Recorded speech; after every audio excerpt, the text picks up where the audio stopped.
Hola, hola, it is Fabi here, and let's name the 4 words that have cost you more money than anything else in your business. Are you ready? Let me think about it. And here's what makes that so very expensive.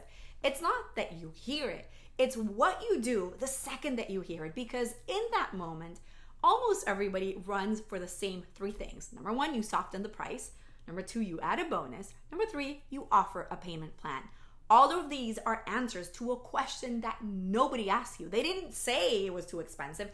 They said they needed to think. Those are not the same thing, and treating them like they're the same thing is the single most common misdiagnosis that people make with this objection. So here's what "let me think about it" actually means. Nothing in your message told me what happens if I don't take action. Not fake urgency, not a countdown, the real cost that's already running. The problem is already expensive. Your message just never named the bill.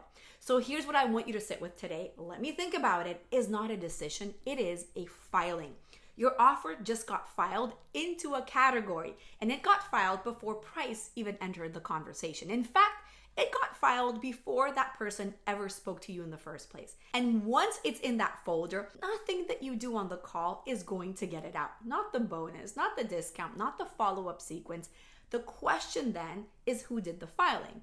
And I'm going to show you that it was not them. So let's start with what you do when you hear it, because again, that reflex tends to be universal. The first thing is, well, you're going to touch the price, you're discounting it, you're moving it, you're making concessions. Now you've told a premium buyer that your number was soft, which means everything about you is kind of soft. The second thing is, well, let's give them more things, more deliverables, more calls, more bonuses. You're trying to tip the scale by piling weight on one side, but they were never weighing. And the third thing is, well, you're splitting it up into a payment plan, which is a fine option to have, but as a response to hesitation that said, well, I've decided that the problem is money. And you right now have decided that with 0 evidence. So all 3 are doing the same damage. All 3 are confirming the thing that you're trying to argue against, because the second that you start negotiating with hesitation, you've actually agreed with it. You've agreed that this is a thing worth hesitating over. So, think about, for example, a car with a rattle, right? You're bringing it in, the mechanic hears the rattle and tightens the thing that usually rattles, and then you drive off.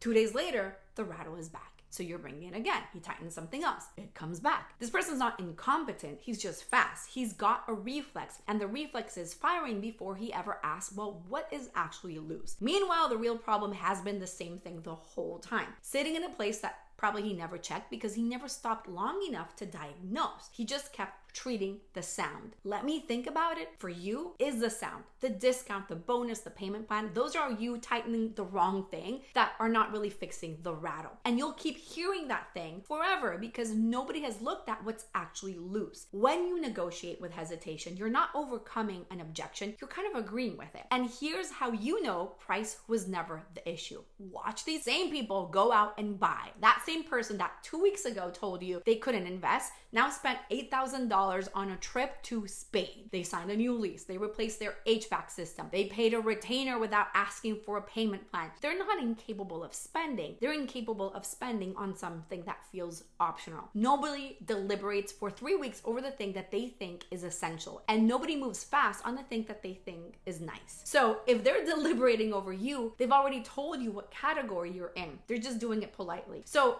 here's the trim. This is the part that I need you to hear. You think optional is a verdict that they reached about you. In the reality, it's not. Optional is actually a positioning, and you're the one who put yourself within that position. Obviously not on purpose. Nobody wakes up one day and says, okay, how do I sound like a nice to have? You did it by accident, with language, with months that you've been putting out stuff before the call even happened. Every word on your bio, on your website, on your content, on the podcast episode that you were on. Every one of those words was quietly filing you.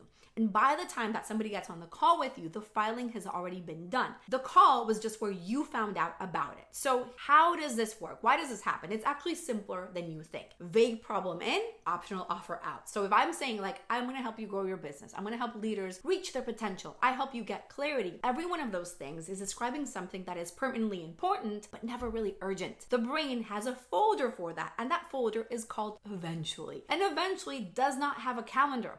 eventually does not have a budget. Eventually is where good intentions go to retire. So you didn't sound optional because your work is optional. You sounded optional because the problem that you named was actually optional. The offer is going to inherit the urgency of the problem, always. So if the problem sounds like it can wait, so can you. Before I show you now what to do instead, the part that actually turns Let Me Think About It into how do we start, can you guys do me a quick favor? If this is landing, hit subscribe and turn on notifications. Every week I break down exactly how really established experts can position their work so that premium buyers stop deliberating and start actually deciding. This is the stuff that nobody's saying out loud, and you don't want to miss what's coming next. So subscribe, tap the bell, and let's get into it. So, all right, here's the reframe that changes this whole conversation. Right now, you have likely been trying to manufacture urgency, and it's felt off, and it hasn't worked. And that's true. That's very real, because urgency was never yours to make. It is already something that exists in your audience's life right now before they ever heard your name. The problem that you solve is already costing them, and it's costing them maybe for years. There is a bill that has been running in the background of that person's life or their business or whatever, or their health this entire time. So your job is not to start the meter. Your job is to hand them the invoice. It's about showing them the urgency that already exists. We're not making up problems. We're not creating fake urgency. We're not using discounts to get people to buy.